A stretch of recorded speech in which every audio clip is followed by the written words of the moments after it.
Bem-vindos ao Casa Comum, nosso espaço de opinião aqui na Renascença, à quarta-feira com Mariana Vieira da Silva e Duarte Pacheco. Bem-vindos, obrigado pela vossa presença. Então, nesta quarta-feira temos muito para falar, vamos direitos aos pontos mais quentes. Mariana, amanhã, quinta-feira, o Governo apresenta o Orçamento de Estado, a proposta de Orçamento de Estado para 2026. Não debruçando sobre o conteúdo, que certamente falaremos para a semana, politicamente a questão que se coloca é com quem vai o Governo fazer a aprovação. Mariana está à espera ou vê sinais de que, digamos, a posição do Partido Socialista tenha acolhimento junto do Governo e o PS possa vir a viabilizar o Orçamento de Estado? Bom, muito boa tarde. Eu julgo que a entrega do orçamento é um momento bastante importante, até porque aquilo a que temos assistido nos últimos dias é ao Governo a apresentar bocadinhos do orçamento. O que me preocupa, não tanto pelo eleitoralismo, porque isso já se esperava, mas porque isso gera uma incapacidade de resposta por parte dos outros partidos. Ou seja, uma coisa era ter apresentado o orçamento segunda-feira e aí as críticas podiam ser ou não de eleitoralismo. Outra coisa muito diferente é falar de algumas medidas e ninguém conhecer o contexto dessas medidas, até porque, enfim, o currículo do Governo nestas matérias não é muito positivo. Todos nos lembramos de estar aqui a comentar uma descida de impostos que afinal era só parte do que efetivamente ia ser feito, porque o resto já tinha sido feito pelo Governo anterior. Quanto ao mais, eu já aqui destaquei, julgo que mais do que uma vez, que me parece relevante que o Governo tenha aprovado fora do contexto do orçamento alguma legislação. Vejo isso como um passo positivo, não apenas para a aprovação deste orçamento, mas mesmo positivo para o país que passe a ser assim. E quanto ao mais, acho que é de valorizar este passo, tendo em conta também que, ao mesmo tempo, André Ventura tem vindo a dizer que há várias coisas que já têm acordadas com o Governo sobre o orçamento. E isso indicia uma maior disponibilidade do Chega do que aquela que se assistiu no passado. Mas a disponibilidade do Chega inviabiliza a disponibilidade do PS? Eu julgo que ninguém neste país tem dúvidas sobre a disponibilidade do PS. Ela foi clara desde que José Luís Carneiro é secretário-geral.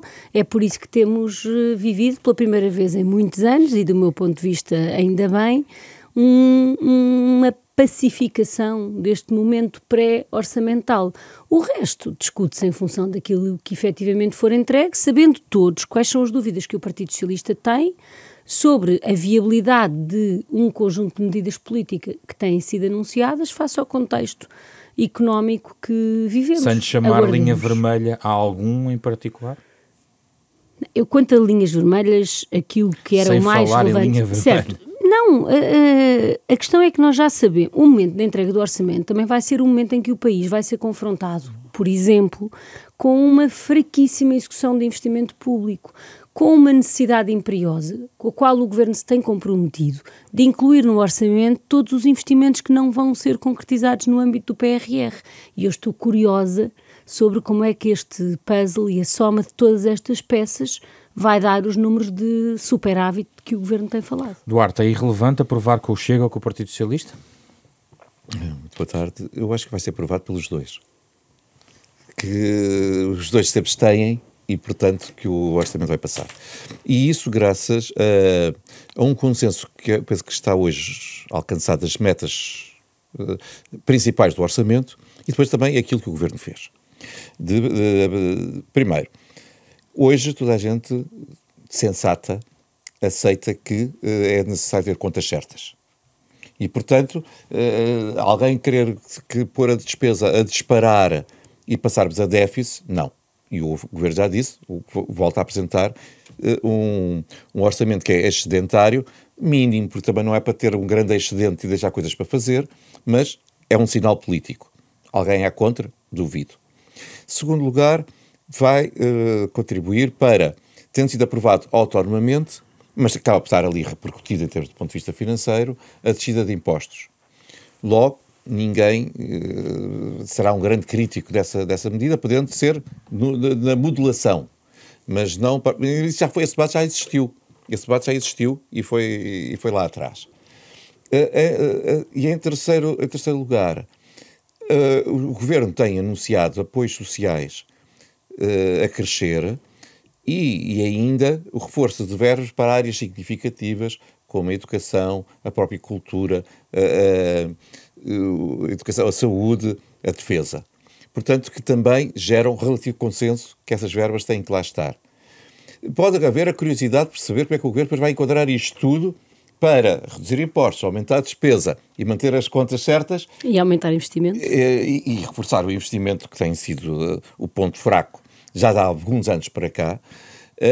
Isso é outra coisa. Agora, ser contra este orçamento, eu sinceramente acho que vai ser difícil. E em segundo lugar, porque os partidos da oposição, quer o PS, quer o Chega, têm a consciência que o país ficaria pior sem orçamento do Estado. E ao ficar pior sem orçamento do Estado e não havendo possibilidade de haver eleições, é melhor o orçamento, mesmo que do seu ponto de vista não seja perfeito, do que ficarmos com um governo demissionário. É o menos dramático dos últimos anos, é isso que quer dizer. Precisamente. E agora, porque é que isso também aconteceu? Porque aí o governo teve uma prática, nós falamos aqui logo a seguir às eleições, e que se veio a confirmar, que é os orçamentos nos últimos anos. Eu acho que se calhar eu acompanhei 30 orçamentos. Em todos estava enxameado de cavaleiros orçamentais, que era uma verdadeira loucura. Tudo ia lá para dentro. Ora bem, e depois, claro, um partido que esteja contra uma determinada matéria muito relevante fica em condições complicadas para poder viabilizar um orçamento que incorpora isso.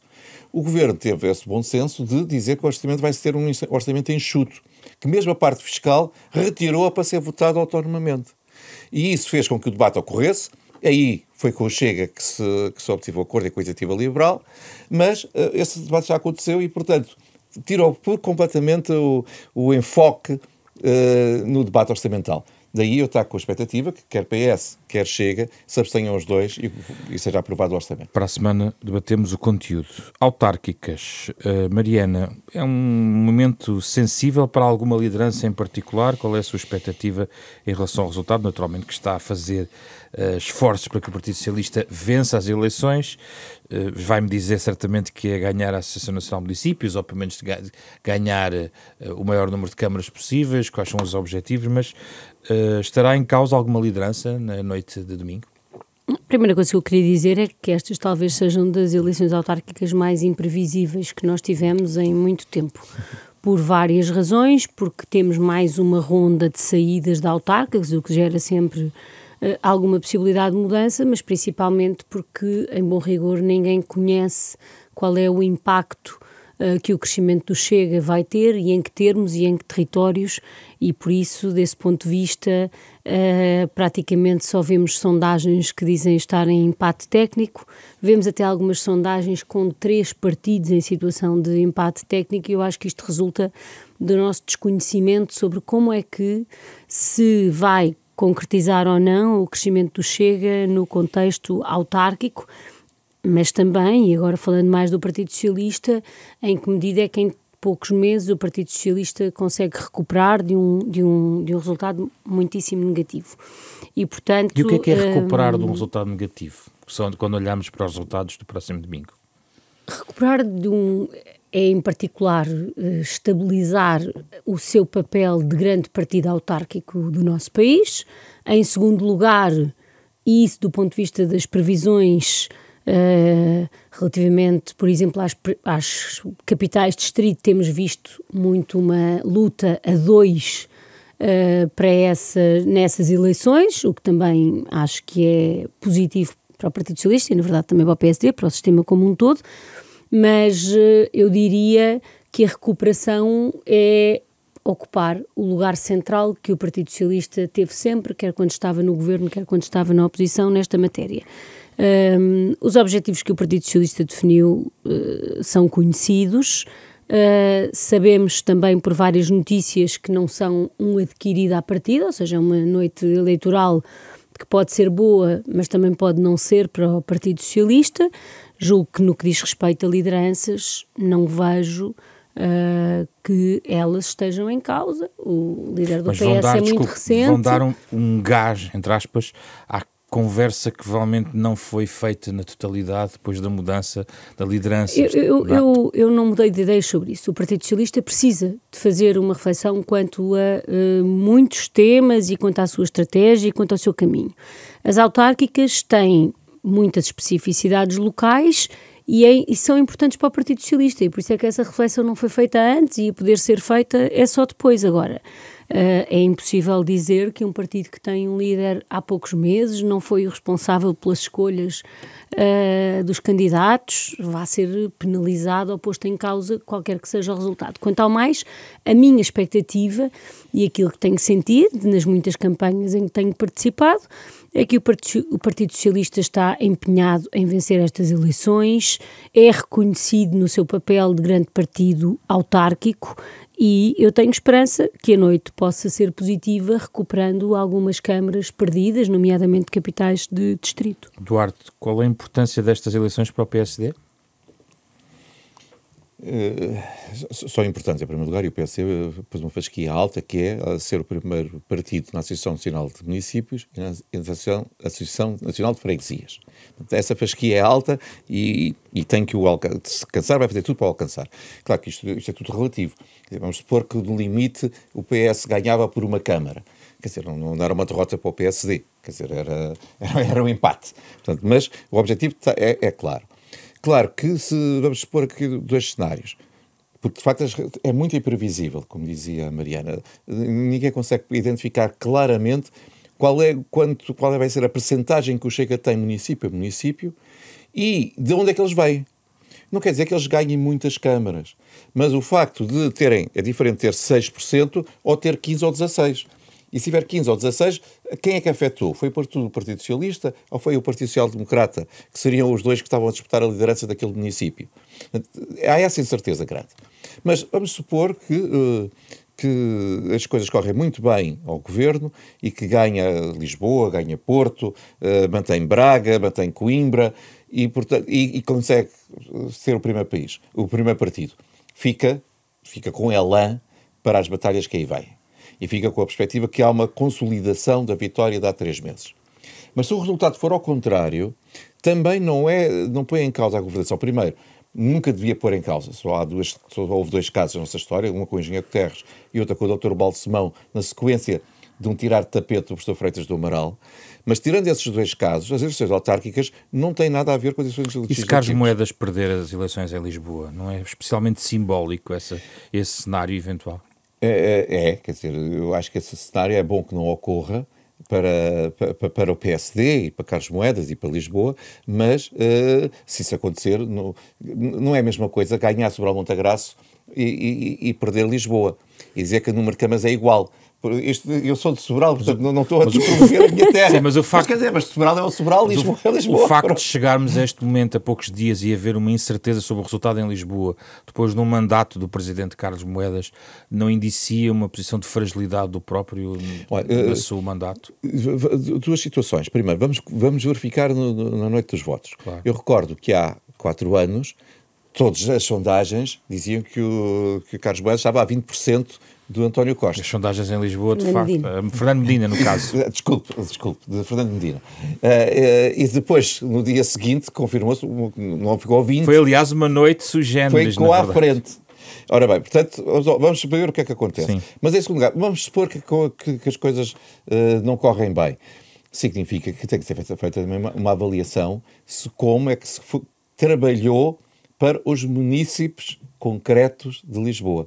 É que muitas vezes, aqui em Lisboa, eu comparo muitas vezes esta gestão com a do Dr. Jorge Sampaio. O Dr. Jorge Sampaio foi fundamental para criar uma base programática para a cidade. Tudo que tem a ver com o plano diretor municipal, tudo que tem a ver com os regulamentos, etc. Mas isso não tem muito a ver com o problema do dia-a-dia do cidadão, do jardim que não está cuidado, ou da recolha de lixo. E Carlos Moedas se preocupou muito com essa visão global da sociedade ecológica, a sociedade amiga do ambiente, mas esquecendo depois as outras questões.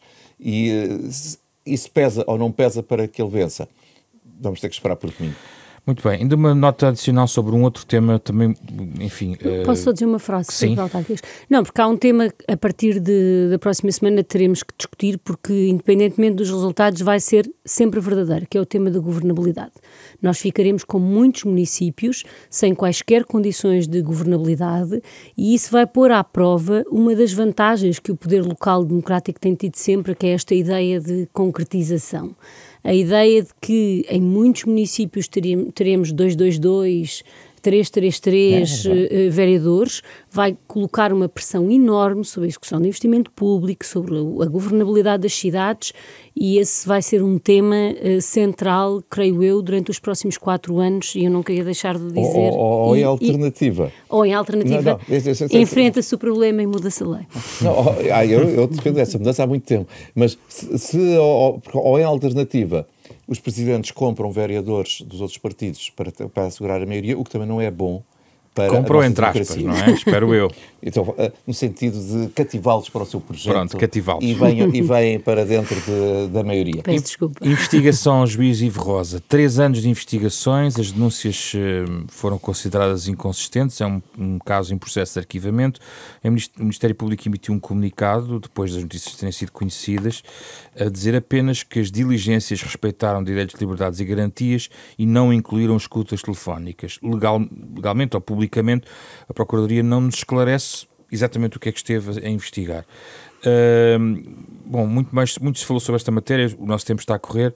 Gostava de vos ouvir sobre este caso e perceber, na vossa perspectiva, qual é a gravidade deste ponto, sendo que qualquer pessoa pode ser investigada, efetivamente, seja um jornalista, um deputado ou um juiz. O caso é muito grave, foi mais uma semana muitíssimo má para o Ministério Público, esta que passou, e ainda por cima sempre muito próximo de contextos eleitorais, que as semanas são muito más para o Ministério Público. O tempo, as denúncias devem existir, as instituições devem agir quando recebem uma denúncia, mas o número de casos que nós já temos de pessoas que são investigadas 3, 4, 6 e 8 anos, leva-nos a crer que, pelo menos totalmente ineficazes na sua investigação, o Ministério Público tem sido. E eu não sei como é que se pode dizer que tudo foi respeitado do ponto de vista dos direitos, liberdades e garantias dos cidadãos, com investigações desta dimensão que acabam com a ideia de que não havia nenhum fundamento. É que uma coisa pode demorar 4 anos a ser investigada, mas quando se percebe que a denúncia não tinha, e havia elementos muito fáceis de verificação daquela denúncia, e que em poucas semanas podiam ter eliminado o caso. E esta ideia de uma investigação prolongada, neste caso sem escutas, mas eu nunca me canso de dizer, João Galamba teve 4 anos a ser escutado ao telefone, para ainda não ter absolutamente nada, e portanto custa-me muito que o Ministério Público não perceba que a principal vítima de tudo isto é o próprio Ministério Público. Mas mudou de é procurador. Também a democracia. Certo, e eu tenho sempre esperança que possa melhorar, embora os sinais não sejam nesse sentido. A questão é como é que uma denúncia que acaba por ser considerada completamente sem fundamento permite ter durante 3 anos alguém a ser investigado, alguém que tinha o processo que tinha em mãos. E, portanto, o efeito na democracia é enorme, quer por via do efeito direto, quer por via daquilo que, e não vamos discutir isso hoje, guardaremos para um outro dia, se permite agora que é alguém fazer, como ontem Luís Montenegro fez, um ataque muitíssimo forte ao Ministério Público e não ser fácil criticá-lo, porque de facto já todas as pessoas perceberam a forma como estas investigações são conduzidas. Eduardo Pacheco, só para os ouvintes, estamos aqui, a Mariana já aqui colocou o spinum viva, aqui na parte final. Não, porque falar do Ministério Público esta semana sem uma referência, mesmo que muito breve como a que eu fiz, é difícil. Eu tomei nota da sua solidariedade em relação ao Montenegro, desse ponto de vista. Ao contrário de Luís Montenegro, isto parece-me uma pouca vergonha, quer quando os afetados são militantes do meu partido, quer quando não são. Eduardo Pacheco? Ora bem, este caso do juiz Ivo Rosa é, de facto, muito grave e eu tenho pena que o Sr. Presidente da República não se tenha pronunciado sobre isto. Consegue fazer comentários e intervenções sobre todas as matérias e sobre esta matéria tem estado em silêncio. Falou pouco, disse algumas coisas, mas... Mas quer dizer, não foi substancial. Ele tinha que meter o dedo na ferida. Porque a mulher de César não basta ser séria, tem que o parecer. E a ideia que fica para a opinião pública é muito simples. Este juiz estava a decidir contra a opinião do Ministério Público, passa a ser investigado. Ponto. E a partir daí, isso também é um sinal para os restantes. Quem mandamos somos nós e vocês ou se portam bem ou nós vamos atrás de vocês. E essa forma do Ministério Público atuar é completamente inaceitável e, portanto, só prova mais uma vez aquilo que nós temos dito, que aquilo é uma casa que precisa ser arrumada de cima a baixo e que o atual procurador, agora do caso Pino Viva, já puxou um puxão de orelhas, apresentou um puxão de orelhas público aos outros procuradores que andavam a dizer que isto ia passar já para um inquérito criminal. E ele vai dizer, não, a decisão não foi nenhuma foi tomada e isso está muito longe disso acontecer.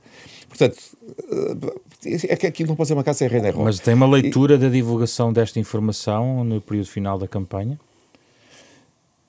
Já tivemos aqui várias discussões sobre esta matéria, quer dizer, é sempre a mesma coisa.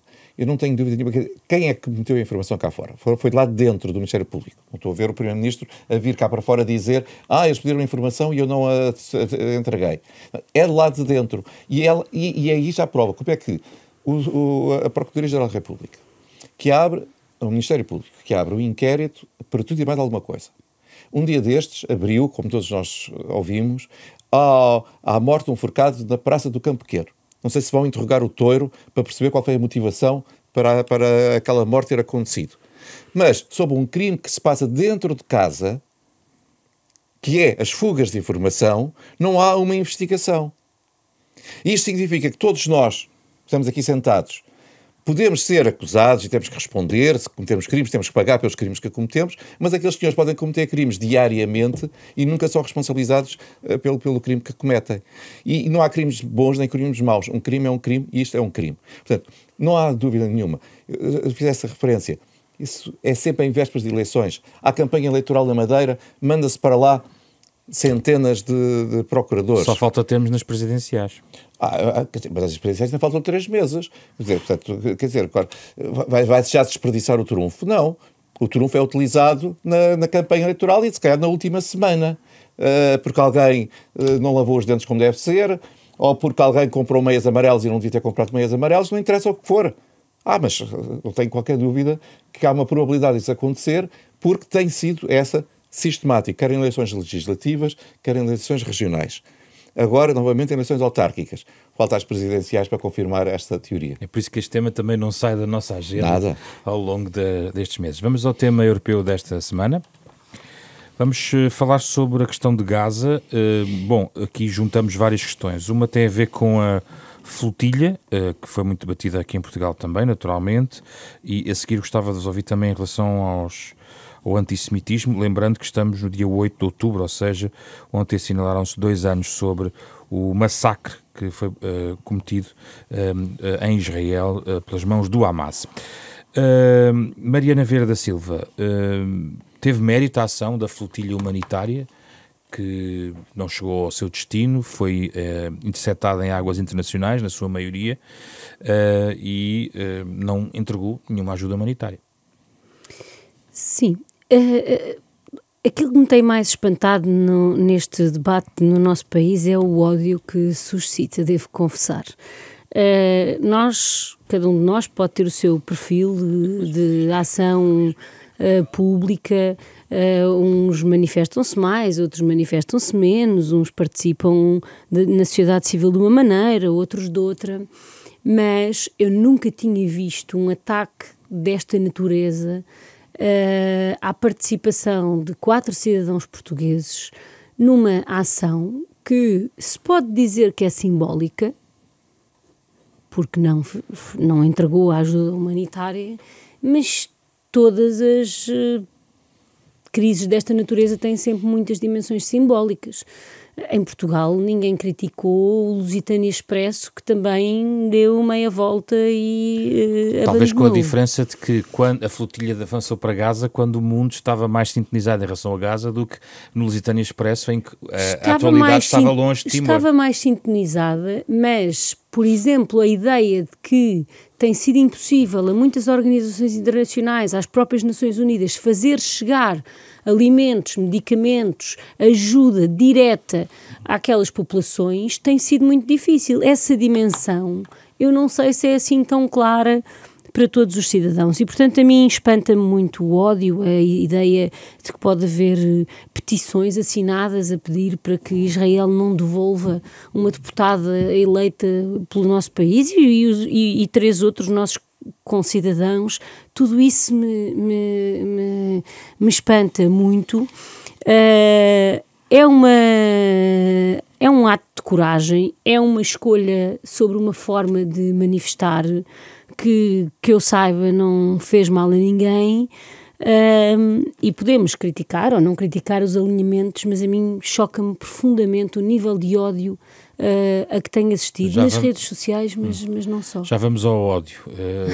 Duarte, a primeira, em relação ao mérito ou demérito e aos objetivos ou não cumpridos na sua perspectiva, na flotilha que foi desencadeada. Já bem, eu acho que foi uma aventura completamente disparatada. Portanto, a minha condenação é categórica, porque, primeiro, fora do tempo e sem qualquer efeito prático. Qual seria o tempo? Repare, estamos a discutir neste momento a chegar a um processo de cessar-fogo, não é para ir a se catar. Quando eles saíram, na altura não. Ainda não. Está bem, mas então podiam parar. Então, eles demoraram tantas semanas que estiveram parados em portos a viver bem e a aproveitar os portos mediterrâneos por onde passavam, podiam ter esperado mais uns dias. Há informações contraditórias sobre isso, Duarte. Pois há, mas os vídeos que circulam mostram a alegria em alguns desses portos. Há informações contraditórias sobre esses vídeos, Duarte. Isso significa que primeiro, eu não sei que vídeos é que estamos agora à procura do consenso, não era essa a situação. Segundo, o caso do Timor-Leste, há 30 anos, era pôr, de facto, Timor nos holofotes mediáticos. Não é preciso esta festa para pôr Gaza nos holofotes mediáticos, porque toda a gente entra-nos diariamente em casa o sofrimento do povo palestiniano. E mesmo assim não se resolve. E, portanto... Duarte, acha que o Ministro da Defesa, por exemplo, deve referir-se à questão da iniciativa como panfletária, ou não? Acha que foi feliz o Ministro da Defesa? Como Ministro não, como líder do CDS, sim. Porque, quer dizer, um partido pode conotar e pode classificar as ações dos outros partidos. Quer dizer, se de repente o Partido Socialista fizer algo menos normal, mais patafúrdico, é normal que o PSD o critique e o inverso. E pode utilizar um adjetivo que seja um adjetivo pesado. E pensa que o Governo esteve institucionalmente bem em todo o processo? Por aquilo que foi dado a conhecer, às vezes até se calhar passando para lá daquilo que era necessário, prestou todo o apoio que era ao repatriamento das pessoas que pedindo ficaram agora detidas. Que eles paguem, na verdade, também. E é aquilo que faz que não pode haver tratamento excepcional, porque se nós estivermos de férias num país qualquer e há lá um problema, e se formos agilizar o governo português para recuperar portugueses que estejam nessa situação, depois os portugueses pagam a sua deslocação também. Portanto, por aí, e acresce que era o tal ponto que até mandou o secretário de Estado dar os votos de bom regresso quando eles chegaram ao aeroporto de Lisboa. E a questão do ódio, Duarte, não há de facto aqui um ódio crescente nesta matéria? Eu acho que esse é que é o ponto, porque assusta-me verdadeiramente que haja pessoas, porventura de ambos os lados, mas agora estou a pensar, porque não se vê uma campanha propriamente contra a Palestina, pelo contrário, há solidariedade com a Palestina, mas há uma campanha anti-Israel que é anti-judeus que é dramática. Eu gostava de articular a questão do ponto de vista europeu, porque há vários sinais na Europa sobre isso. Eu critico ferozmente o regime iraniano. Não critico o Irão nem os iranianos. Os coitados são as principais vítimas do regime. O Duarte faz a mesma distinção no Israel? Agora, a Israel eu condeno aquilo que o governo israelita tem estado a fazer, o que não significa fazer essa condenação ao povo israelita. Mas aquilo que se vê é que há um ódio. Ontem, aqui em Lisboa, um jornalista, Henrique Sieberman, foi apresentar um livro seu e entraram grupos que não o deixaram e que pegaram os livros e que os rasgaram. Foi rasgado um livro. Quer dizer, isso não é aceitável. Isso faz lembrar, de facto, o que aconteceu nos anos 30 em algumas partes da Europa. Portanto, nós não podemos permitir isso. E depois virem dizer que são ativistas. Não são ativistas, são criminosos. Deixa-me só ouvir aqui a Mariana. Há aqui uma fronteira entre a crítica a Israel e atos de antissemitismo. Há, de facto, várias organizações que falam num crescente de atos antissemitas na Europa. Mariana, onde é que está a fronteira aqui? Onde é que tem visto a fronteira? Vou só um bocadinho atrás para dizer que não fora ao Presidente da República ter feito um comunicado naquela hora e nem nunca teríamos ouvido o Governo a pronunciar-se como se pronunciou. Todos conhecemos estes processos e não é impunemente que foi o Presidente da República o primeiro a fazer um comunicado e a destacar que havia uma representante e um órgão de soberania a bordo da flotilha. E eu já fui ministra e enquanto se é ministro não se é totalmente livre de dizer o que se quer, nomeadamente quando há 4 cidadãos portugueses detidos noutro país, pelo menos parte deles detidos ilegalmente porque em águas internacionais e certamente detidos em condições que nenhum de nós acha aceitáveis e jamais aceitaria que fossem seguidas no nosso país. E, portanto, os ministros não são livres e são sempre ministros, mesmo quando, de vez em quando, mudam, tiram a gravata e falam enquanto líderes. Até à mesa do café, não era assim que se dizia? Sim, mas eu agora queria... A fronteira entre a crítica a Israel e o antissemitismo.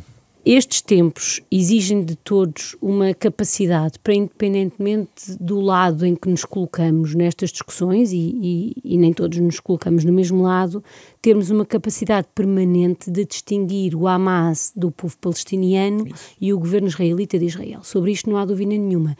E é evidente que o antissemitismo tem tantos séculos de história que não precisa de muitos elementos para poder renascer. Mas também tem visto tão forte. Também tem visto ódio. O tal ódio que falou na primeira intervenção. E é fácil perceber que seria fácil renascer. Coisas muito antigas, muito estabilizadas nas nossas sociedades, contra as quais nós temos que lutar diariamente, e temos que lutar diariamente contra o antissemitismo, era evidente que ele cresceria.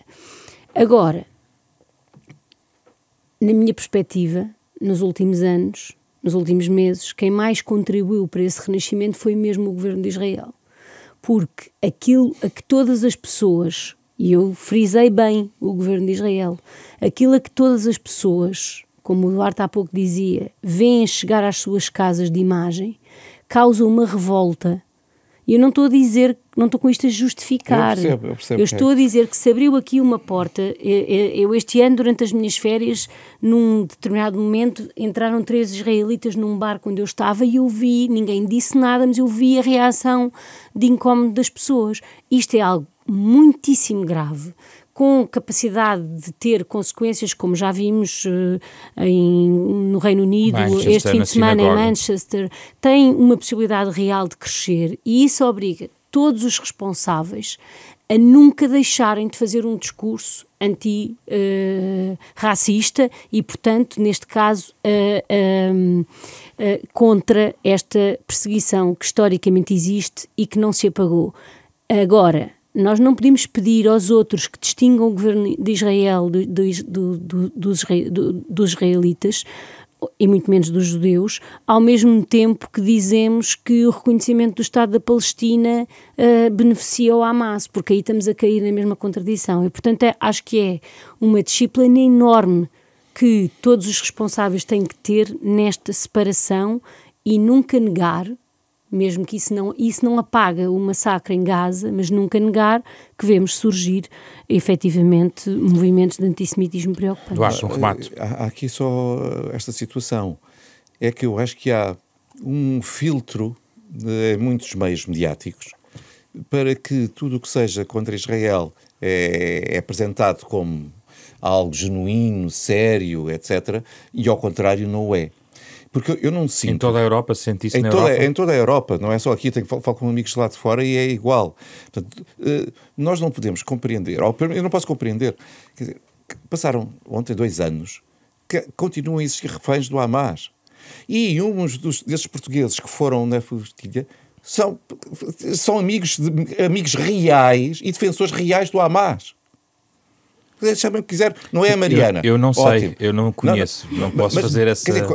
não posso rebater porque não sei. Se são convidados para ir ao funeral do líder do Hamas, se são convidados para ir para Teherão participar em encontros com o Hamas, só vão lá fazer o quê? Tomar chá? Mas, Eduardo Pacheco, isso é o mesmo que eu vejo nas redes sociais criticarem colegas meus deputados porque vão à Embaixada de Israel.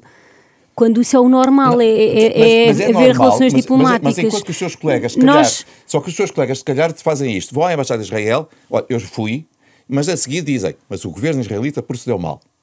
E esses senhores vão à casa do Hamas e depois não chegam cá fora e dizem, olha, esses senhores procederam mal. Mas é que nós não podemos generalizar esse tipo de... Eu não vejo uma palavra desta gente a defender, por exemplo, a libertação dos reféns. Eu vejo todos os dias esse alerta. Fico muito triste por ver a condenação. Eu subscrevo aqui a condenação a Israel, quer dizer, e o governo, e que o governo israelita é um dos principais responsáveis também pelo crescimento do antissemitismo. Subscrevo, a Mariana disse. Agora, eu gostava era que houvesse o mesmo juízo de valores perante os criminosos e aí encontra sempre explicações para fugir a uma condenação real. Desse tipo de comportamento. E, pelos vistos, vamos ter que continuar a aguardar, porque não vai ser já amanhã que os 20 vivos ainda possam regressar a casa. Vamos, provavelmente, na próxima semana voltar, porque há um plano de paz ainda e que está em curso, há negociações e, eventualmente, poderá ser um dos nossos temas da próxima semana. Até à próxima semana. Até a próxima semana. Eu espero que sim. Obrigado.